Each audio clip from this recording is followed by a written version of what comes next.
ఇప్పుడు చరిత్రలోనే అత్యంత క్రూరమైన రాజు అయిన ఔరంగజేబ్ గురించి మాట్లాడుకుందాం. 1618 నవంబర్ 4న ఔరంగజేబ్ మన భారతదేశంలో జన్మించాడు. ఇతన్ని చరిత్రలోనే క్రూరమైన రాజుగా ఎందుకు భావిస్తారు అంటే, తను బయట వ్యక్తులను విడిచిపెట్టలేదు, అలానే తన సొంత వాళ్ళను కూడా విడిచిపెట్టలేదు.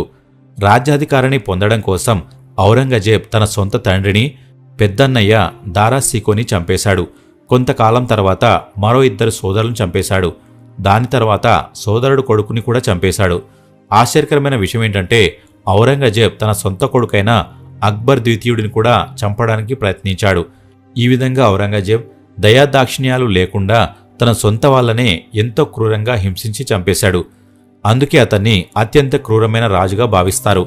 ఔరంగజేబ్ తన సొంత వాళ్లను చంపిన తర్వాత భారతదేశంలో ఉన్న మందిరాలన్నిటినీ పూర్తిగా ధ్వంసం చేశాడు. భారతదేశాన్ని పూర్తిగా ఇస్లాం దేశంగా మార్చాలనే అత్యాశతో అతను ఏం చేస్తున్నాడో కూడా గుర్తించలేకపోయాడు.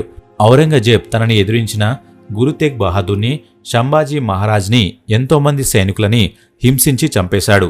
కాని హిందూ మతానికి వ్యతిరేకంగా చేసిన పనుల వల్ల భారతదేశంలో అతనికి వ్యతిరేకత బాగా పెరిగిపోయింది.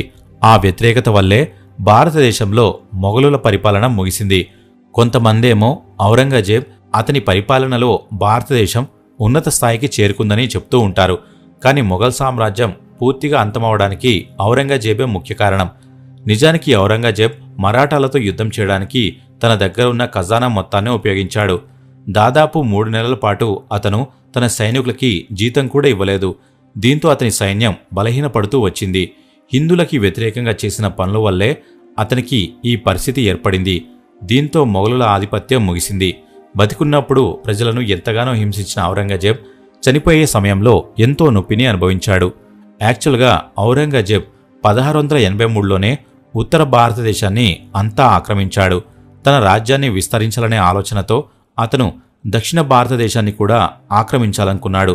మరాఠాలపైన ఆధిపత్యం చెలాయించాలని ఎంతగానో ప్రయత్నించాడు. కానీ 1707లో మార్చి 3న మహారాష్ట్రలోని అహ్మద్నగర్లో 81 సంవత్సరాల